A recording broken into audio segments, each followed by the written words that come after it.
Қараңызшы мына. Құм эле болот атпайбы мына. Құмы да болот, топырагы, ташы да болот деп айтып атпайбы? Гравий деген демек түшүнүк ошондо. Гравий деген түшүнүк Кореяда материал. Песчано-гравийных смесей однослойной толщиной 12 сантиметров. Канакай могу? Бул аралаш эле төгүлгөн. Песчано-гравийный деп атат. Бул жерде 12 сантиметр. Жолдун башынан аягына чейин ошону таап бериңиз бизге. Чукуп туруп азыр. Ну, таап бериңиз мына. Это ана подрядчиктерден таап туруп алалы. Тап туруп алалы эмес, сиз анда эмне технадзор болуп атасыз? Эдик мырзамы? Дальше кеткенде эле ушул сатып болот да. Подряд. Заключениясын чыгарып турандан кийин сиздер покрытияга кол неметсеңиздер болобу? Рұқсат бересиз. Ошондой болобу? Эме плотностью чыкса, лабораторный эмеси чыкса, заключение чыкса, асфальт рұқсат берет. Чыкпаса, суудан себет кайрат. Дагы. 13 сантиметр. Андай деле бийик эмес бекен? Эмдеги жылы жазында балмуздакта ээрип кете турган болсо, өзүңүз жоопкерчилик алганга негизи кандай карайсыз? Эме жоопкерчиликке алганга даярбыз. Ассаламу алейкум, урматтуу Токтогул шаарынын тургундары, урматтуу кыргыз элим.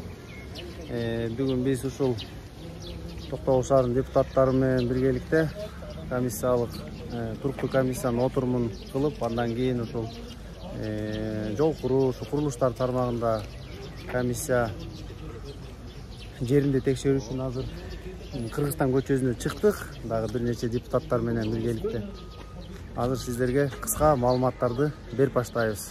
Бул Кыргызстан көчөсүнө элдин акчасынан 17 миллион 500 миң сом акча каражат бөлүнгөн жана ошондой эле сметасына акча бөлүнгөн 74.900 сом. Бунун узундугу 1 километр 680 метр болмокчу. Акча каражат азырынча ушуга эле жетет. Анда ушуну азыр иштин жүрүшүн баардыгын силерге чагылдырып берем. Каналдан бизден алыстабаңыздар.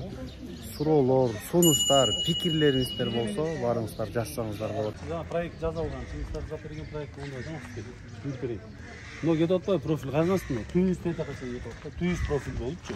Ошол проектин чыгып берген. Мына бул көрсөтүү тиги асфальт менен могу жол бирдей. Көрсөтүү остановкалар уже бирдей, тияктар көрсөтүү. А если мен могу жерде сиз айткандай кылып туруп, тигини көтөрүп туруп, мондай кылып чүрүп койсом, анда эмне пандус сыяктуу болуп, мондай болуп кетип кылдың да, засыпка кылдың да сен. Ошону засыпка кылып, ошону профили чыгарган, ошол үчүн грунт төгүлөт да, могу түйүз болуп. Ошол түйүз болуп чыгат да. Жетет ошондо канагы проектте деле могу ойстон кезилген нерсени продольныйды көрсөттүм го сиздерге, түшүндүк. Ошол продольныйдан кезилген, ошол мындай сушты ушул болуп, ошого түйүз болуп жазылат да максатка. Ошон үчүн кээ бир жерге грунт көп кеткен ошондон. Жана 33 сантиметр деп атпайлыбы? Ошол грунт ошол көп кеткен ошодон. А кээ бир жерге 15 сантиметр, 10 сантиметр кетет. Бул проектке общий объем берет дагы сметага. А так мындай продольный чийгенде сметовой өтүп проект менен ошондой жазылат. Кай жер үйдө болуп атат? Сиз айткан боюнча. Масаткен үйү болуп. Масаткенин несин алып, больница молжагы. Марлен түшүнүп берет. Молжак карагыла дейт да. Грунт астынан. Марлен. Эме марлен. Ону элип келип аткан жерден атып берет. Салам алейкум.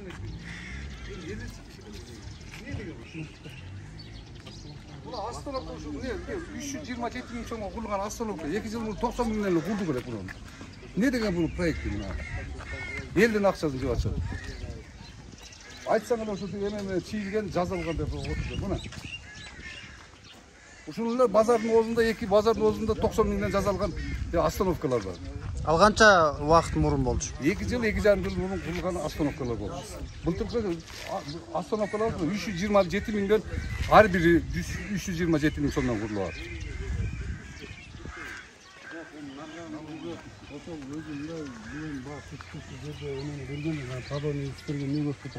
Астында черный отметкасы туруп атат го.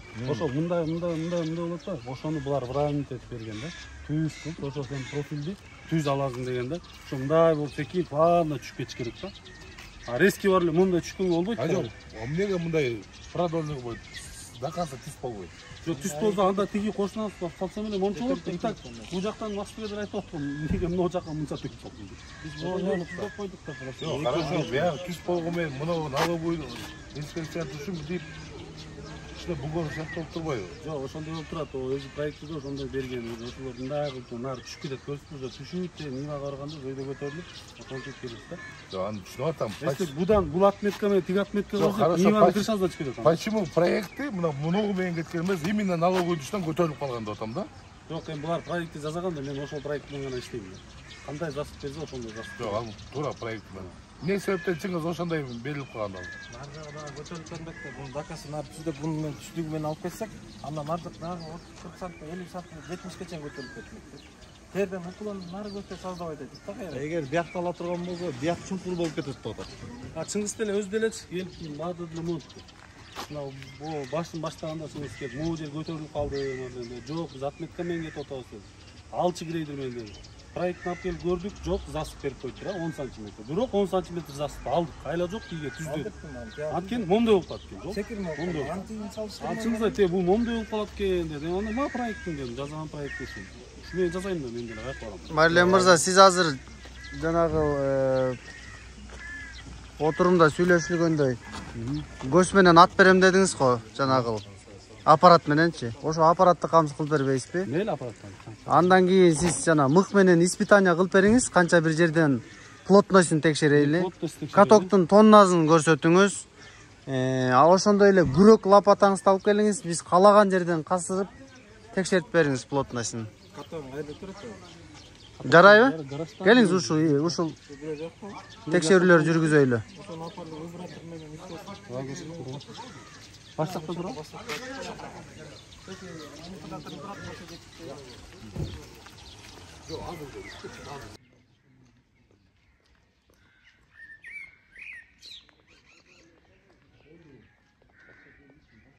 Ошол маселе көтөрүлүп атат азыр. Экинчи мен 10 сантиметрди ала албайт дедим. Андан көп алынып кетип атат. 1 жери 20, 1 жери 30 ар кандай кошо түзгөнгө жараша. Нерде мына смета менен 1028 берилген да. Куб берилип атат. Ошо кубтан ошончо 1028 куб чыкты. Андан ашык чыкты, ошонун факты менен. Кем чыкты, ошоnuzu айтыш керек. Ошон кийин көзөмөлдө ким гана кандай болот ошол нерседен мээде меники монча субайды алындым, мына жерден көрдүм деген. Подтверждение өткөз болду. Эртең автоукулдун работасы ишин коебуз деп. Ошол подтверждениени берип коюңуз. Подтверждение 10 сантиметр азыр. Кече жанагы съемщик менен съемщиктин чыккандан нерсенин результатын азыр проектте сатылды дейт. Азыр могу жерден соттун айтматкаларын бүт баарын көрсөтүп койду бизге. Доказывать кай жерде кандай болду. Мынагы мынча 1600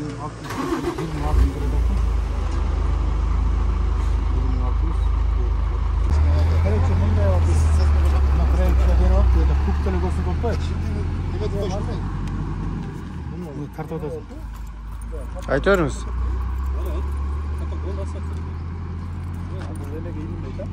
Рабочинада да. Булар рабочинада өзү негизи жаңысы бүт эле рабочинада. Жаңыз бүт эле рабочина деп айтат. Бул жерде деле турат, бүт эле көтөрүп кетип. Көтөргөндө мисалы бул уровень алган эмес. А ол неде ортодон бирок мен көргөм 3 паттерди ушундай. Ал эменин Тыпын үйү. эменин астындагын айтып атасыз. Турбан колодочти. Аны ачабыз. Азыр ону баштагында ачтык. 3 эски 3 бар. Чынек айттым азыр келип. Үчөөнү тең Марлен ошо үчөөнү тең астына айтып жазап берип кой, анткени мен таласпайга суу берем дейт. Чтобы ачып жапканда жаап кетип калса мен эртең таппай калбайм, колодочун бар деген. Жазап берип койдум. Жазап берем, мында люк кой, алып койдум жаңы люктарды. Ошону коюп, О, жаңы люктарын асфальт менен тептен кылып берем. Ол ошол кийин алып өздөрү жаза беришет. О, тапшырып кой кийинчи. Өткөрүп берем. Бүт алабыз буну, тазалап. Күөт средства бар да объем деле. Бүт алып, тазалап, күөттерин кезип, бүт арыктарын чыгарып төбөтөбүз. Урматтуу комиссиялык топ, келиңиздер, суроолорду бериңиздер эми. Бергиле. Сантиметр менен алсаң. Эмил Кадырбекович, Технадзорго суроо бериңиз. Барбы сурооңуз? Технадзорго суроом деле жок эми. Эми мен түшүнүүм боюнча бул чыңгыз айтып атпайбы? Мына жерде объемду подтверждать этип бергиле да. Жол өзү эскиси, мына объем, мына жерде сметада берилген объем. Мен азыр 1600 менен эле бердим да. 1600 менен эсептедим. 1600 уроодун маңдайына чейин. Ташына 10 сантиметр берген мына. Асфальт. Асфальт Окудук коюң. снятие. Айтырым. Старый. Анан 1028 куб деп турат. Буну ошо 1600 метрди 10 сантиметрден көтүрүп неме ширин азын чыгарганда 6,5 метр примерно 6,5 метр 10 сантиметр алыш керек экен. Ошол объемда. Фактически көрүп атасыңар да. Бир эле асфальт эмес, анын чекесиндегилерин бүт кырып албады. 10 эле сантиметр эмес, бир экеже, может андан көбүрөөк сыйрылды. Жок, эми ошондо могу турган азыр асфальт базалаткан болот го. Асфальт базаласа эмне аябай бийик болуп калат. 7 сантиметр көтөрүлөт. Мурункудан 7 сантиметр. Жок, мына мисалы үчүн азыр туруп атабыз мына. Мурункудан канча сантиметр көтөрүлөт? Мурункусун эми билбейм. Бу жерде мисалы үчүн неме боюнча, насып боюнчачы үстүнө 35 сантиметр максималдуу 36 насып бар. 36 ушундай. Анан эми бул мына дээрлеме жителдер чыгып атпайбы? Жол меники бийик болуп кетти, меники мындай болчу деп. Мурун по факту жол кандай болсо, өйдө, ылдыйраак болсо, ылдыйраак болуп салынып калган асфальт болчу. Азыр эми проект бар. Проект менен кеткенде продольный разрезди караганда ошол жерде конкретно көрүнүп турат. Кээ бир жер 20, кээ бир жер 15. Жерден бирок билинип максималный көтөрүлүп турган. Эми көтөрүлөт деп. Бул заездер бар, буяка бурулат, асфальт базалат. Заездер бар, асфальт салынат. Эки асфальт менен мындай Эми мындай да бедеги элдерди эле туура түшүш керек. Ар бир адамга туура түшүндүрө албайсың. Просто асфальтка түздүк эле да, главный асфальт базалын деп. Асфальт базала турган болду буюрса. Өзүбүздүн жерде иштеп, дэүү алыптыр базалап атат. Анан биз мунун ишибизде кийише албайбыз, чын дегендечи. Эми специалист өзү кылып атканда биз эмне дей алабыз бар? Анан просто элдер ушундай айтып атат, значит, ушундай кетиш керек экен өзү проект боюнча, туурабы? Проект боюнча ушундай кетиш керек экен. Анан эми проект боюнча ушундай кетсем да билбейм. Заездтерди жасап койсоңор анда үйлөргө кыла албайсыңар заездти, только көчөлөргө. Жок, үйлөргө дагы анча-мынча заездерди жасап беребиз. Эми ал эми Засыптарга жараша да. Кээ бир жерде засып, мисалы үчүн кээ бирдики аябай аткыз да үйүн жагып, ошого грунт төгүп, чтобы чыкканына заезд жасап беребиз. Антпесек чалып алат кээ бир жерде. Азыр мындай болот да. Обочина жасайбыз да, биз ошондо бүт төгүп, жазап, элди безопасный Нуринин карасаң эки башы бирдей да, ортосу көтөрүлгөн да могу жерчи. Ошко көрүнбөгөн мен. Өзү пайдаланып бул билбегенден асфальт өзү ортосу бийик болуп түшөт, туурабы? Эки жактан. Эгер бул четин шылып койсок, бул жак уклон кадимкидей асфальттан көрүнөт да. Жок, мен ал жагын деген жокмун. Негизи эле тегиз эле айтып атам. Тегиз элечи. Мындайдачы, могу жерден мисалы үчүн тет жер дөң болуп калды деп атат да. Максат Кошкевич мисалы. А эми наркы берки соседтердин үйү илгери эле чуңкур болчу, аны билем да. Баягы биз налоговыйга келип жүргөндө машина токтотуп билебиз да, ылдый болчу. Азыр эми ошол баягы силер биякты шагалдан төккөндөн сүргөндөн кийин тияк аябай бийик болгондой көрүнүп калыптыр да. Негизи. Ал мындай, билдирүү берейинби? Мисалы үчүн эски жол ширинасы аз болсо, 5 метр беле асфальт ушундай эле болчу. Алло. Азыр 7 метр болот. Башында турабыз налоговый көтөрүлөт. Естественно, ар бир тарабында, оң тарабында, сол тарабында 1,5 метрден башында неме кошулган. Мына асфальт болгондон кийин асфальт болгондон асфальт мисалы могу куюлса бийик болот да, туурабы? Туурабызбы, көрбөйсүзбү? А чекесине обязательно обочина төгүлөт, туурабы? Бир аз тайм барат экен. Респект. Мурунку 5 болчу да. Азыр 7 Биринкулус жабып экен. Плюс обочинасы 1,5 метрде. Ага да төгүлөт, туурабы? Топурактар төгүлүп атпайбы? Төгүлгөндө бул кайжага мисалы үчүн мурунку эйсиз жол менен эндүү жолдун айырмасы бар да. Обочина 1,5 метрден автоматически 3 метр кошулуп кетип атабы. Эми мурунку эски жолдун обочинасы мен тактап ченебеп турмун, билбейм. 1 метр беле обочина 1 метрлик да болот. Жок. Анан ошондо мына грунт төгүлгөндө элдерге көтөрүлүп кеткендей сезилип атат да. Көтөрүлгөндө, бирок ширинасы еней атат да. Эме да суроочу. Жанагы бийикте суроолор болуп атат да, Болот Согушбекович дагы суроо коюп атат да. Мисалы үчүн жана мектен көбүрөөк казылды деп атпайсызбы? Жана 10 сантиметрден көбүрөөк, фактически 10 сантиметрден көбүрөөк казылгандан мен деле көзүм жетип турат да, мисалы. Ошол нерсенин жанагы кубтардын баары алда кагаз сметада жазылгандан ашыкчабы же кемби же фактически ашып кетти. Мисалы үчүн ошону далилдеп бере аласыз. Эми далилдеп Сиз эми биздин баягы Токтогулдун далилдеп берем. Ишенгенибиз, баягы ишенген кожобуз сиз дегендей да. Туурабы экен? Эми бул жерде 31 депутат сизге ишенет. бул мисалы үчүн мына Сизге ишенет да. проектте чейилип турбайбы? Ширинасы көрүп турат дегенде бул андан сырткары булар исполнительный схема чейишет. Чтоб много объемду подтверждать этиш үчүн. Сен экөөбүз мисалы үчүн мисал айтам да. Муну көрүп анан мында кантип подтверждать этесиң деп атпайсыңбы? Муну объемдучу. Бул исполнительный чейилет. Канча метр эмеде ширинасына алдын Алар эми фактически ошо объемду көрсөтүп берет. Фактически. Эми астын көрүп атасың, асты кызыл топурак, кызыл кум эмес беле. Кызыл кумду алды. Асфальт эми 7 сантиметр деп коет. Мен 6 сантиметр деп коет. Асфальт алгандан кийин техник иштегенден кызыл кум кошо алынып атты. 10 сантиметр эмес, ондан көбүрөөк алынды. Сенин ишиңе мен күй салдым. Аны көрөлү. Рысбек Райымбекович, суроо барбы Технадзорго? Жок, мен жок эми болду ошо. Менде суроо бар анда. Бер өзүң. Так, азыр смета боюнча биз бардыгын текшерип чыктык. Сметада депутаттар өзүңүздөр көрдүңүздөр. Жалпы 33 сантиметр болду. Аткаруу бийлиги келсеңиз, сизге да тиешелүү. Мен күн сайын келе бербейм бул жака. Чыңгыз мырза, 33 сантиметр болдубу жана отурумда эсептегенде? 33. Мариле мырза, мындай туруңузчу да. Жооп бериле, мен сурамам. Мен жөн эле өткөрө берем. 33 сантиметр болду. Сиз казып берем деп өзүңүз белем. Лапаталарды тап келбейсизби казып? Лапаталар балдар жүрүп. Канча жолу текшердиңиз Технадзор ушу иштин жүрүшүндө? Күндө эле келип атасыз. Айтып бериңизчи, 33 сантиметрдин ичинде эмнелер бар? Сен 30 сантиметр кактан алдың? Кактан алдым? Каяктан билесиз? Жок, эмнени эсептеп алдың сен? 33 сантиметр айтып берилечи, каяктан алдым мен? Продольныйда. Ошо 33 сантиметрдин ичинде эмне бар? Канча сантиметринде, канча сантиметринде эмнелер бар? Айтып берип коюңузчу ошо. Каерде выравнивающий слой или подстилающий слой деп койгон да. Каер ылдый болсо ошо жерге төшө, каер дөң болсо, мисалы үчүн, аны ал тегизде деген да. Выравнивать эт деген. Мурунку жолу айтып атпаймынбы? Мында по факту эле коюп койгон. Бар болчу, ровно эмес болчу. Эми ошого проектке такап, ошентип 33-ü да бар, 15-и да бар, 36-сы да бар, насып болгон жер. Гравийди айтып бериңизчи, канча? Гравий канча? Засып болгон жери канча?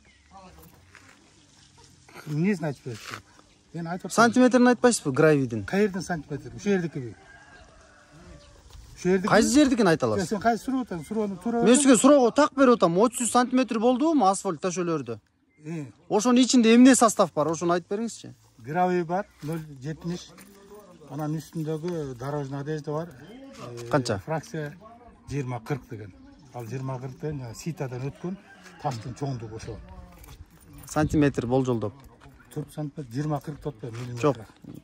Таштын сантиметр болжолдоп. Гравий деп атасыз го ошо. Ситадан өткөн деп атасыз го ошол. Мытый, не мытый? Не мытый, кактан бул грязный, не мытый, бул карьерный материал. Ошо канча ошондо гравий ошондо? Жана 1 сантиметр болгон таш деген. Фракция 40-70 деп коет. Ошо фракцияны айтып атам, эң астына төшөлгөн. Кандай электен өтөт ошол? Ситадан. Мону аз көргөзүп бериңизчи. Менде ошондо ситадан өткөн бар бекен? Мону көргөзүп бериңизчи мага. Өзүң элестесең, Могу таш кактан чыкты. Могу таш кактан чыкты. Гравий деп кой, казып келсе, ситадан өткөн. Мен гравийди элестетип атам. Гравийди элестетип атам. Бул гравий, шебенка эмес, сен шебенканы элестетип. Бул гравий. Ошо гравийди мага айтып атат буларчы. Дробилкадан өткөн. Ситадан өткөн. Ситадан өткөнбү? Эмеден көргөзүп бериңизчи. Сметадан. Бул жерде мынтип эле коет. Ситадан электен өткөзүп мынакей.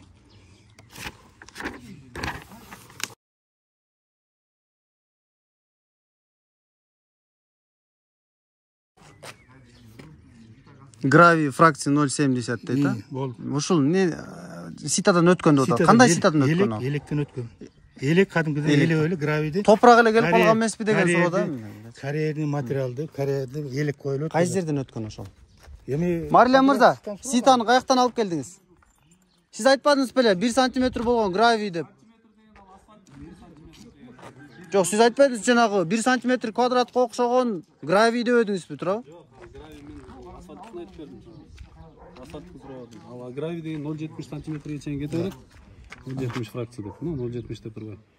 0,70 дегени майда мында кете берет ошого чейин. Могу таштар кандай болуп калды? Астында ушундай таштар менен эле болуп кетти деп. Астында калгандары бар да, чыккандары бар. Проектиде бул көрсөтүлмөс да, белкинде гравий деп атпайбы?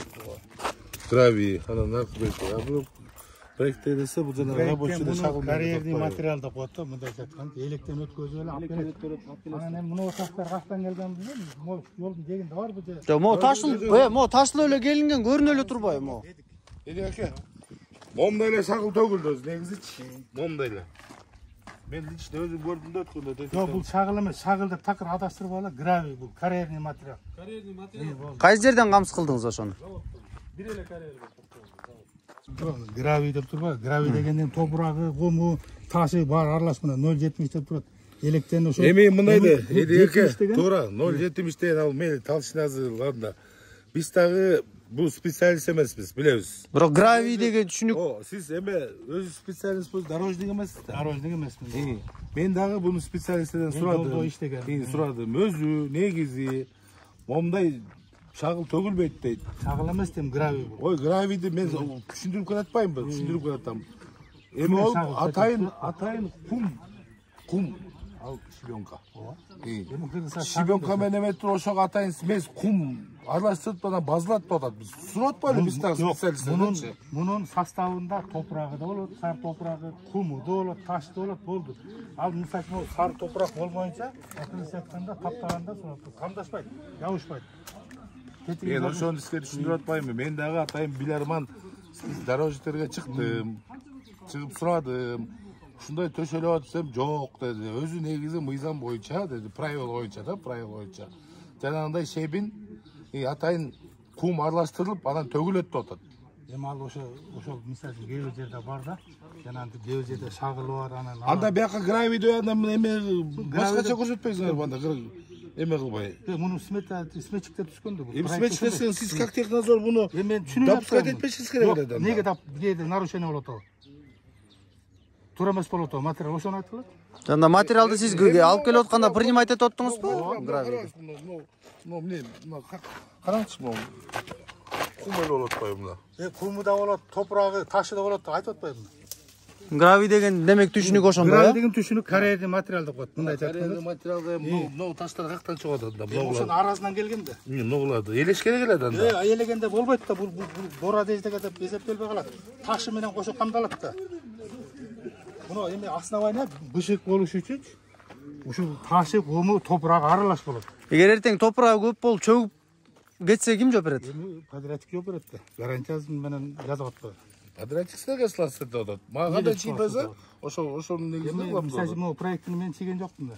Проектировщиктер чийген. Алар деле мисалы ойуна келгенде эмнеге сар топурак төшөт деп жазып коет.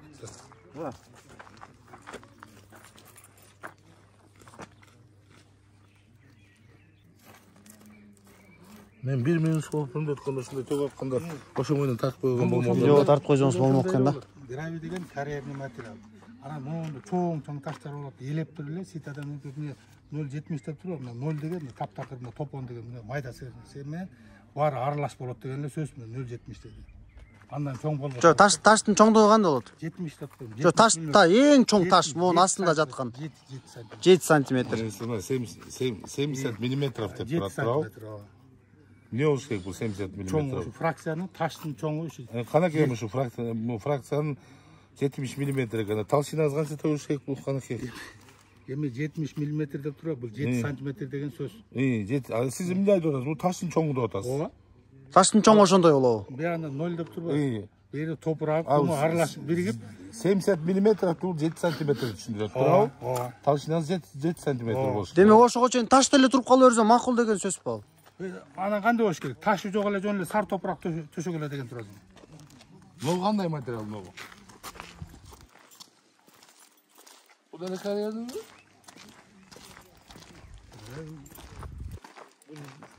Башка жактан алып келсер. Мына ушундай төгүлөт да, карьерный ушул өзү негизи. Негизи карьерный ушул. Эми мынакей, эдеке.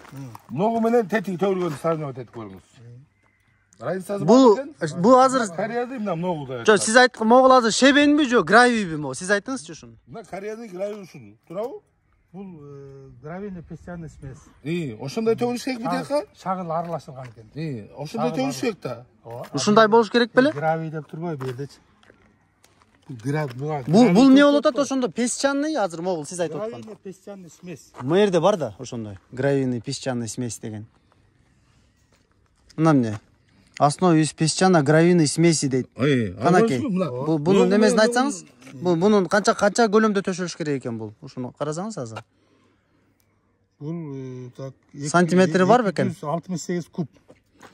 Значит, ушул 10 сантиметрде ушуну айткан бизге, эң астындагы. Мына гравийный песчаный смесь деп мына мынекте жазылып турат, да, мынакей. Мына сиз как технадзор, мынакей. Эми мунугуну болот Согушбекович. Жакын видеодон снимать этиң дагы. Этиң жакын видеону. Экөөнүн разницасы аспан менен жер деп атпайбы десе. Өз негизи по идее момдай төгүш керек да. Биз дагы эме кылып жүргөнбүз. Атайын момдай кымбатын алат көргөздөр. Тиги стяжкам жакшыраак болсун, жакшы катсын деп. Эми тетигине карап көрүңүз эми. Бул эми стяжка менен ал бетон аралашып. Жок, эми мыногуну сиз сөз бурабы, мына гравийный песчаный смесь өзүңүз айтып атасыз. Но гравийный песчаный смеске киреби многу? Бул гравий деп атпайм. А эмнеге мынака гравийный песчаный смесь деп турат? А смета боюнча иштебепсиздер да анда. Гравий песчаный смесь деп жазылып атат. Подстилающих и выравнивающих слоев в основании из песчано-гравийной смеси дресвуд. Ошону таап бериңизчи, мына мого окшош так өзүңүз айтып атасыз азыр сметада. Песчаный гравийный смесь деп турат. Ошону таап бериңизчи мо жердин астынан. Эми бул азыр гравий деп Жок атпайм. демекте, жок андай. Сметада турбойбу? Эдик аке. Жок, бул мен сага жолдогону көрсөтүп атпайм, бул гравий деп. Анда смета менен иштебептирсиздер да сиздер. Сметада турбойбу мынакей азыр. Бакыт эле көрсөтүп атабыз го мына. Устройство подстиляющих деп атпайбы? Выравнивающих слоев оснований из песчано-гравийной смеси. 268 кубический метр. Бул болот. Ушул 10 сантиметрде биз ушуну түшүндүрдү, эң астында 10 сантиметр. Ким түшүндүрдү? Марлен өз түшүндүрдү. Мына 268 деген куб 200 бөлөбүз, мына 1 хо 13 куб болуп болжол менен. Мына 20 эле машина болот, бул астында выравнивающий слойго төшөгөн. Жана мен айттым, мында өйдө ылдый болгону депчи. Астында андай төшөргө жок дейди аке. Өзү негизи астында андай төшөр. Мен өзүм мынакей сыйрып кеткенден өзүм көрүп атпаймынбы. Мен как раз больницага келип калып, Максат Кошкевич ошо Фото видео фиксацияңыз барбы ошо 20-ны төккөн боюнча? Азыр болот Согушбекович. Максат Кошкевич келип калып, мени чакырып, Чыңгызды чакырып, Мадленди чакырып, ошондон анан кыйкырышып атат да, силер по смету иштеген жоксуңар деп.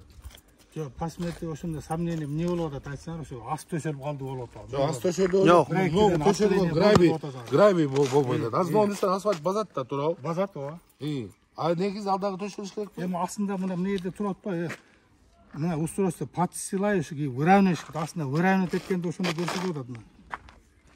Устройство основания азготун. И покрытие из песчано-гравийных смесей однослойной толщиной 12 сантиметров. Канакай многу? Эми бул аралаш эле төгүлгөн. Песчано-гравийный деп атат. Бул жерде 12 сантиметр. Жолдун башынан аягына чейин ошону таап бериңиз бизге. Чукуп туруп азыр. Ну, таап бериңиз мына. Ана подрядчиктерине таптырып алалы.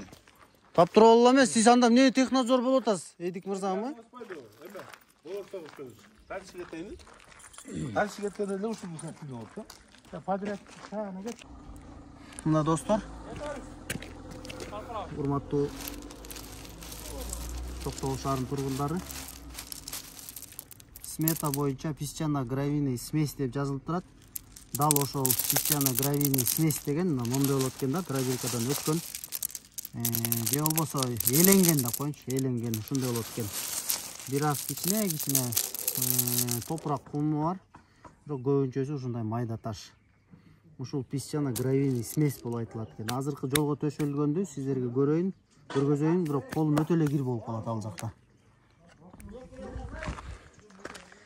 Ал эми жолго төшөлгөн болсо, смета боюнча ушундай деп көрсөтүлүп турат. Бирок берип турасызбы мону эмеңизди бир чукулап коеюн. Чукулай турган берип турасызбы ушуну? Ковшаңызды. Салам алейкум. Азыр. Алейкум ассалам.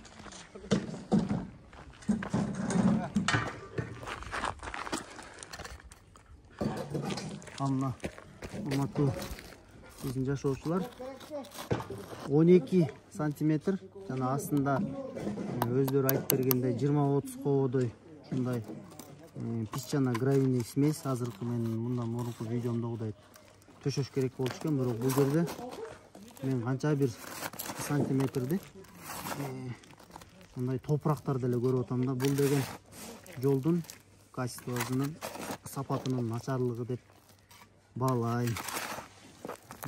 Жалпы ушундай төшөлгөн асфальтка чейинки төшөлгөн шагыл кумдардын Бийиктиги 33 сантиметрди түзөт. Азыр иштин жүрүшүндө да ичинен да текшеребиз. Чукулап канча метрден ушу песчано гравийный смесь деген сметада жазылганды издеп аракет кылабыз.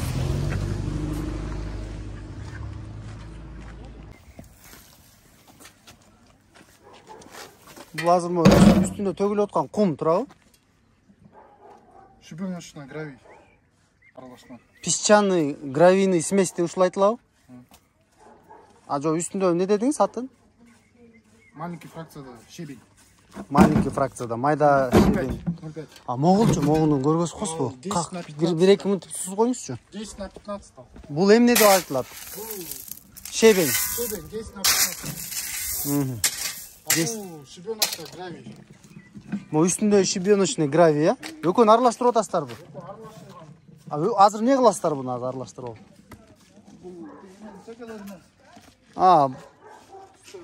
Смесь кылып туруп колодецтер түздөп атасыздарбы?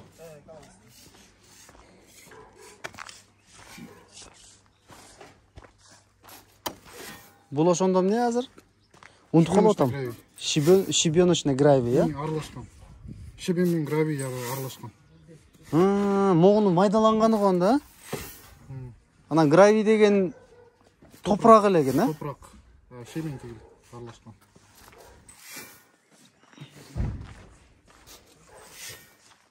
А могу жолдун жээгинде могу таштар аябай чоң таштар көп болуп кетиптир да? Алар терилип абосуна жабылып. А булар келатканда сеткадан өткөн жокпу? Сетканын дырычкалары кандай эле? Болжолдоп. Абызыдан? Асфальта бетонный заводдонбу?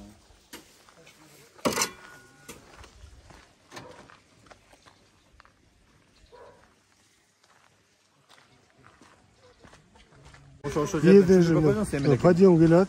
Түздүк кайра подъем могу жерде азырчы. Үчүнчү бекет. Бияктан кайра түз болуп атат да. Могу жерчи. Анан кайра дейт ушул. Ушул дөңгөрөкүн көрүсүзбү? Бияка кайра наоборот менен кетет. Өйдө көтөрүлүп атат, түз болуп кетип атат. Кайра дагы 80 метрге. Ылдый кетип атат. Анан мына жерден эме кайра эме 80 метр түздөлүп атат. Ошол визуально эме көзүнө эле эмес да. Көрүнөт да. Эгер бул дөң болбосо жанандай деп атат да, бул лестница болуп калып атат дейт. Ошон үчүн буга подгонять этиш керек дейт. Ар бир жерге карабат да беребиз. Ар бир жерге ситуация карабат. А бул асфальт жол болбосо дагы анда уруп кетмек экен да, мындайчы. Бу жерден ар бирин баардыгын түп-түз кылып коелу десең анда болбойт. Аны баары түп-түз десең тиги манипулятор турбайбы? Ону жана тыртылардын үйлөрү вообще эле анда үйүн жарымыздан болуп калат экен да. Ал жагы да бар экен.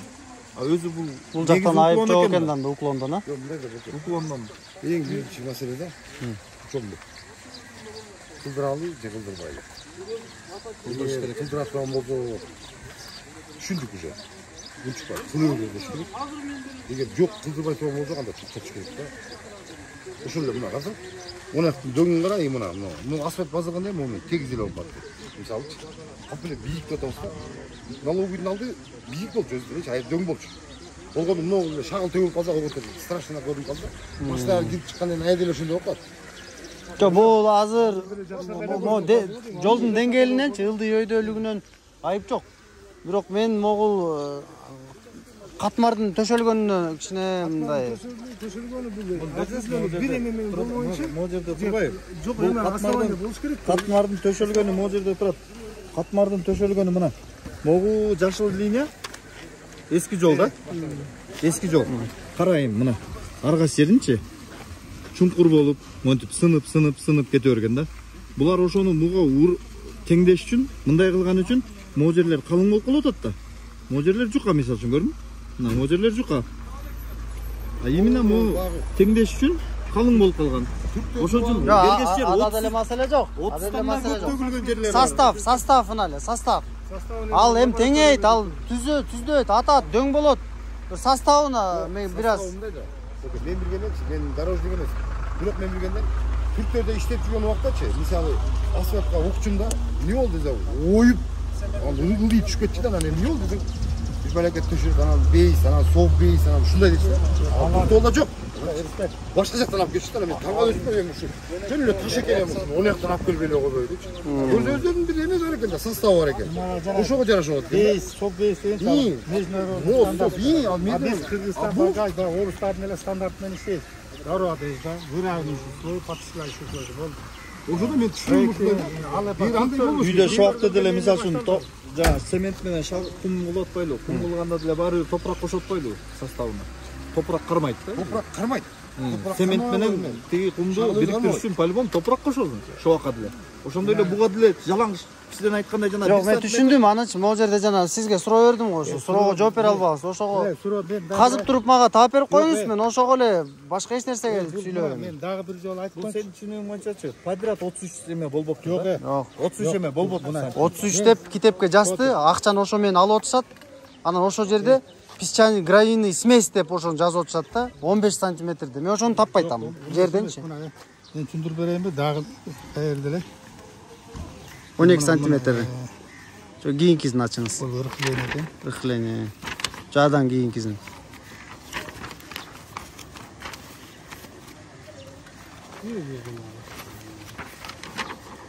Мына мына жерде неме деп туруп, песчаный гравийный смесь дресвой деп туруп, мына 268, мына 100 метр кубический болот го, 268 эле куб болот. Ал түздөдүңүз аны. Азыр отурбайм, айтып берейин. Бул коо менен болот экен, 20 машиначы, 13 кубтан болгон. Элестетет, 1-7 километрге 20 машина эмне болгон. Аны түшүндүм.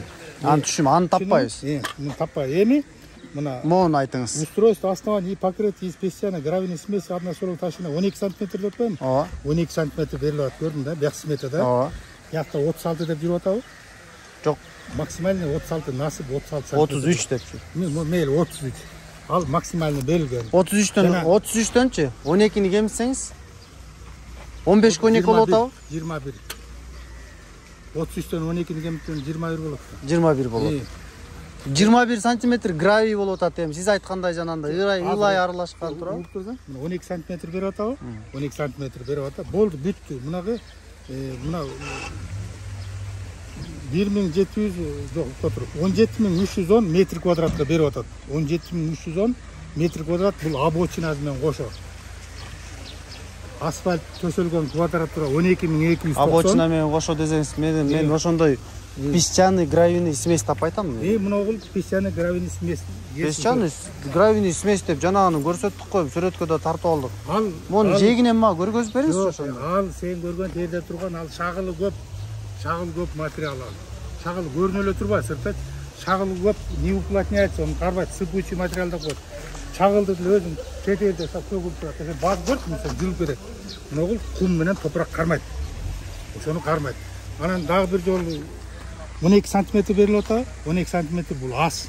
Анан мен подрядчик айткам, 20 машинаны кастан табасың, мынеке чассаң 20 машина 1-7 километрге жок деле болуп кетет. Экөөнү аралаштырып, мына жерде 0,70 менен эше мунун фракциясын жазып койгойтпун. 0,70 менен экөөнү аралаштырып эле 12 сантиметр кийин төшөп отурмакпын. Чок эле таштада, чок эле уплотять эт деген. Себептен 12 сантиметрди асты уплотять этип каток менен бассаң, капталбайт, чачырап кетет.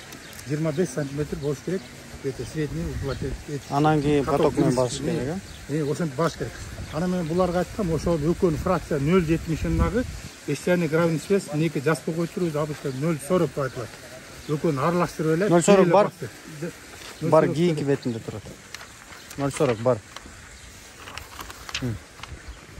Могулбу? Гравий фракции 20/40. 0,70 деп турду эле, азыр мына 20/40 деп турат. Ооба. 20/40ту экөөнү аралаштырып эле бир басты деген. Ал менин көзөйнөм ошондой болгон. Себептенде жана төшөлө турган жер жана эмеде көрсөтүп атпайбы 33 деп. 36 мен 35-ин көргөм, ошондой жер болбош үчүн тегиз эле бир бас салдым. Чоң ситадан өткөндө эгер кошулуп кетип калса, алып койгула деп чыгып болот атпайбы? Бул человеческий фактор да, заводдон эме ар кандай бүттүп жарайт эми. Кийинки могу уплотнение боюнча канча плотность болуш керек? Муну лаборатория текшерип заключениесин берет. Азыр болжолдо эми сиздин практикада жөнөкөй кол менен текшерген учурлар болот да, лабораторияда. Визуальный осмотр деп коет. Визуальный осмотр. Каток жүргөндө визуальный каток жүргөндө след калып калса, катоктун чекеси болот, кыры. Иіс қалып қалса, визуально бұл болбайды. Да, кататеш. Бұл визуальный осмотр. Анан кейін плотностын текшеріш үчүн только лаборатория текшерип берет. Ошонун заключениясын чыгарып турандан кийин сиздер покрытияга кол неметсеңиздер болобу? Рұқсат беребиз. Ошондой болобу? Эме плотносту чыкса, лабораторный эмеси чыкса, заключение чыкса, асфальт рұқсат берет. Чыкпаса, суудан себет кайра катат берет. А булар эмне анда эртең бүрсү күнү төшөшүбүз керек деп айтып атты. Сиз ушул жактарын көзөмөлдөп аттыңыз да? Мен уткандан булар инертный материал даярдап атат. Асфальтка жетишпей токтоп атат. Инертный материал ага жанагындай шебен болот, фракция ошолордун ырастап аткандар, немелердин ырастап аткандар, битумдардын эртелеп түзүп аткан ошолордун ырастап атса керек да. Мен бүгүн дейте көрмөөнө звонтатсам, эсенекей начальник таскады ошо. Ошондо сиз айтып берген боюнчачы, жана песчаный гравийный смести 12 сантиметрге плюс жанагы 40ка 20-ны аралаштырып туруп бир төшөп сал деп заказ берип атасызбы? Мен 0,70 болот атпайбы? 0,70 ал неме болот атпайбы? Гравий көрсөтсөңүз дагы. 0,70. Мына 0,70 менен жана 20-40 экөөнү аралаштырып бир төшө дедим мен. Ага чейин андан кийин 12 сантиметрди төшөтүп атасызбы? Жок, мына мисалы үчүн мына жерде бунуч 12 сантиметр дебей эле мына 268 эле куб берип атпайбы? 268 мынага кошто экөөнү бир эле төшөп сал дедим. Ошо отметке чыгыш үчүн. Кээ бир жерде көп болуп кетет. Масканы эмне аз болгондо көп эле отметке чыгыш үчүн көбүрөөк төшөрдү. Бу жерде да объем көп. Мына көрсөтүлгөндөн. 268 куб 20 эле куб болот. Ал эчтекеле болду, жетпейт. Гел анда визуальный осмотр кылып бериңиздер. Плотносту.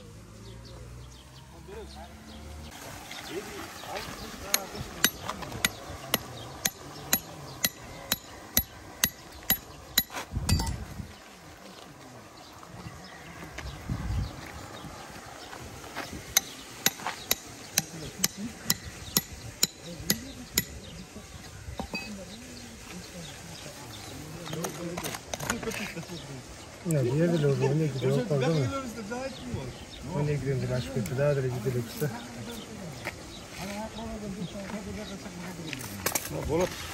Гравийный песчаный смесь болуп атпайбы? Но мисалы үчүн мына гравий топурак турабы? Аразында кумда жүрүп атпайбы? Таш кумдун аралашмасы кырсат. Чыгып атат ошол тура айтылган сөздөрдүн ташы чыгып атат, куму чыгып атат, топурагы чыгып атат. Ошол эле гравийный песчаный смесь. А жана сиз көрсөткөн ал гравийный песчаный смесь бул шагыл аралаш болот атпайбы? Эдеке бул жанагындай отдельный бир бөлөкчө материал экен деп. Андай болбойт. Болду ошо. Экен. 13 сантиметр. Андай деле бийик эмес бекен? Азыр мо сиз Кызылгумга жетти ана. Кызылгумга баштапкы абалына жетип калдыбы? Ооба. Мен мындай Кызылгумга жетти. Силер эле кызылгум десе болот да. Кызылгум мурунку абалына келип калдыкпы? Ошондо ушу 13 эле сантиметр болот абал. Ал биз жактын 33 деп эсептеп өтүп алса. 30 үчүн сен бул жерден тетеген качсаң 15 сантиметр чыгып кетет. Ар жагын качсаң 20 сантиметр чыгып. Бул жер дөң болгон үчүн жукараак ишөө болуп атат. Чуңкур жерине 33, максималный 36 деп айтты го. Эски жерге чыгып жетиптирби? Эски дейсиң ошо. Асты кызылгум эмеспи? Эски асфальтта чыгып атпайбы? Кроскалары эмеде чыгып атты. Эми, конечно, бу жерде аралашып эметтеле калышы мүмкүн.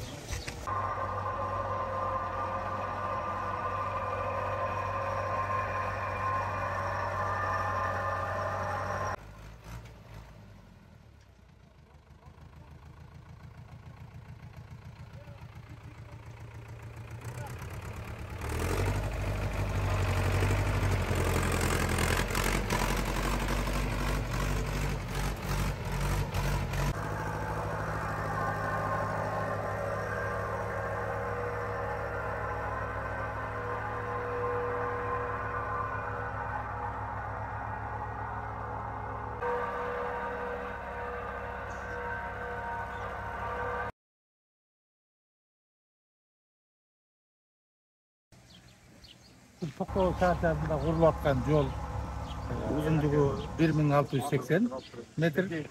Yoldun eni 7 metr. Aboçinası menen 1,5'dan жалпы 10 metr. Asfaltın kalınlığı 7 santimetr болады.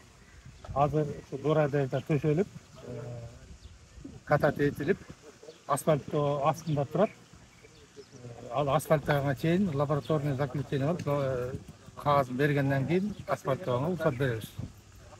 Азырынча ушул асфальт атканда дагы көзөмөлдөп карап турабыз, кандай до уплотнения канча сантиметр болуп атат, бул визуально. Анан кийинкиси текшерген тоже лабораторный анализ менен корутундусу чыгат акыркы.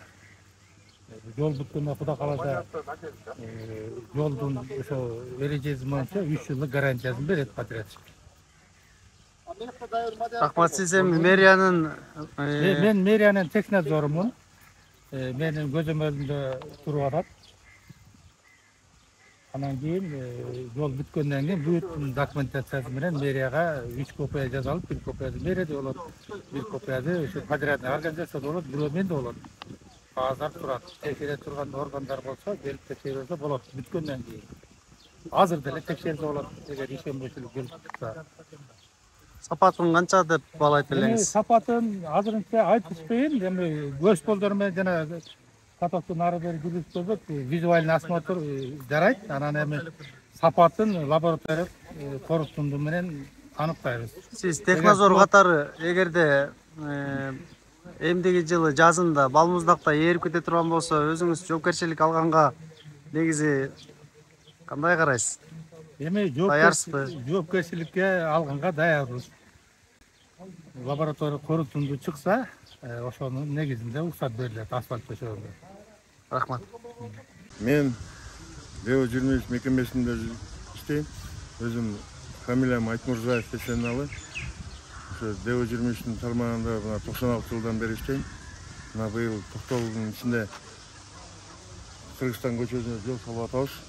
Муну туразы 10 метр болот, асфальт өзү 7 метр, ширинасы 10 метр болот, основаниясы. Не демекчимин? Ушул бош нормасы менен эле бүт салып атабыз. Муну мына Токтолдун депутаттары эле келип бүттү контролдоп атат. Эми биз аракет кылып атабыз, бул мүмкүн болушунча. Трамбовкаларын жасап, жолдорду жаап, мына өзүңүздөр көрүп атасыздар. Токтол элине жакшы эмелер болуп атат да. Шарттар түз берип атасыздар. Шарттар түз берип атабыз. Тажрыйба жөнүндө бир аз айта кетсеңиз, тажрыйба. Сиздерде канча жылдык тажрыйба бар бул асфальт куруу боюнча? Мен 96 жылдан бери иштейм, бул 5-6 эмес, эми 7-8 жыл болуп калышат ошо бизге берген асфальт.